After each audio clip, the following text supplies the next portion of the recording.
अगर आपको लगता है कि आपकी हालत कमज़ोर है, आपका वक्त सही नहीं चल रहा, तो ये वीडियो देखने के बाद आपकी सोच बदल जाएगी। आपके लाइफ में जो भी प्रॉब्लम है वो सब इनके लाइफ के बारे में जानने के बाद फीकी नज़र आएगी। आज मैं बात करने वाला हूँ उस महिला की जिनके 2 बेटे और 1 बेटी थी, लेकिन दोनों बेटे जवानी में ही दुनिया छोड़ के चले गए, जिनके हस्बैंड की भी मौत हो गई, जो अंदर से पूरी टूट चुकी थी, फिर भी वो भारत की प्रथम नागरिक चुनी जा चुकी है।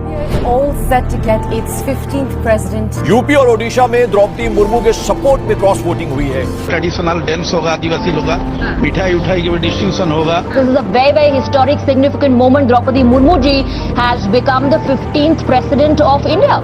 यस दोस्तों, आज हम बात करेंगे भारत की पहली आदिवासी महिला राष्ट्रपति श्रीमती द्रौपदी मुर्मू जी के बारे में, जो आज़ाद भारत में जन्म लेकर राष्ट्रपति बनने वाली पहली महिला है। इसके साथ ही वो first women president schedule caste से बनने वाली पहली महिला है ये। पूरी उड़ीसा की पहली वुमेन गवर्नर बनने वाली पहली महिला है ये। इतना ही नहीं, झारखंड की पहली वुमेन गवर्नर बनने वाली पहली महिला है ये, और अपने गाँव की पहली लड़की जो इस मुकाम तक पहुँची और हायर स्टडी करने के लिए अपने गांव से बाहर गई। लेकिन दोस्तों, इनका इस सफलता का रास्ता आसान नहीं था। श्रीमती द्रौपदी मुर्मू जी का, जिनका जन्म 20 जून 1998 को उड़ीसा के पिछड़े जिले मयूरभंज के एक गरीब आदिवासी परिवार में हुआ। उनके पैदा होते ही समस्याएं उनके स्वागत के लिए खड़ी थी। उनके फादर का नाम बिरंची नारायण टुडू था। उन्होंने अपना बचपन गरीबी में गुजारा। उन्होंने अपना स्कूलिंग अपने जिले के एक सरकारी स्कूल से की और उसके बाद भुवनेश्वर रामादेवी महिला विश्वविद्यालय से ग्रेजुएशन की, और फिर वो एक टीचर बनी और एक शिक्षक की तरह उन्होंने अपना कैरियर की शुरुआत की। सब कुछ ठीक चल रहा था। उसके बीच में 2009 में अक्टूबर का महीने में उनके बड़े बेटे का देहांत हो गया। रिपोर्ट के अनुसार रात को वो सोया और वो सुबह नहीं उठा। इस रहस्यमय मौत कैसे हुआ, इससे पर्दा नहीं उठ पाया। लेकिन दोस्तों, किस्मत उनके साथ और भी बहुत बुरा करने वाला था। फिर 2013 में उनका दूसरा बेटा अपने दोस्तों के साथ किसी ट्रिप में गया और वही एक रोड एक्सीडेंट में वो भी दुनिया से चल बसा। 2013 में दूसरे बेटे के जाने के बाद उनका पति डिप्रेशन में चला गया और 2014 में पति की भी मृत्यु हो गई दिल का दौरा पड़ने के वजह से। अब उनके फैमिली में सिर्फ उनकी बेटी है हितेशी मुर्मू, जो एक बैंक में जॉब करती है। द्रौपदी मुर्मू जी अंदर से पूरी टूट चुकी थी। उन्होंने उस दुख से, डिप्रेशन से बाहर निकलने के लिए अध्यात्म का सहारा लिया।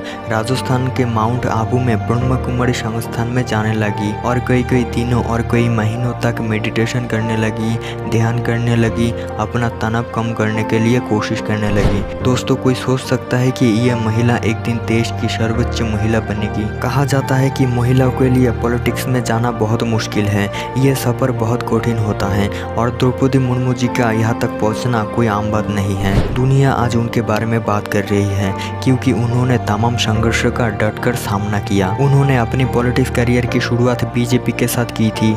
उड़ीसा में बीजेपी के साथ जुड़ने के बाद 1997 में उनको भारी जीत मिली और रायरंगपुर पंचायत से उन्होंने पार्षद का पद संभाला था। उसके बाद उनके पार्टी ने उनके पैशन को देखते हुए उनको अनुसूचित जनजाति का मोर्चा वाइस प्रेसिडेंट बना दिया, और फिर 2000 से 2002 में बीजेपी और बीजेडी के गठबंधन की जो सरकार थी उसमें वो मंत्री बनी। उसके बाद 2000 से 2004 तक फिर से वो उड़ीसा की मिनिस्टर चुनी गई। फिर जो हो रहा था वो आपको पता है। उनके पर्सनल लाइफ के दुखों से उभरने के लिए वो मेडिटेशन और योग इत्यादि करने लगी। इसके बीच उन्हें 2015 से 2021 तक झारखंड का राज्यपाल चुन लिया गया, और अब 2022 में वो भारत की पहली आदिवासी महिला राष्ट्रपति बन चुकी हैं। उनका ये सफ़र हमें बताता है, जीवन में आप सही रास्ते को चुनिए और उस रास्ते पर चलते रहिए। एक ना एक दिन आपको मंजिल डेफिनेटली मिलती है। तो आपको उनकी ये रियल लाइफ स्टोरी कैसी लगी कमेंट सेक्शन में ज़रूर बताना, और आगे भी ऐसी वीडियो देखने के लिए चैनल को सब्सक्राइब कर लेना। तो मिलते हैं नेक्स्ट वीडियो में।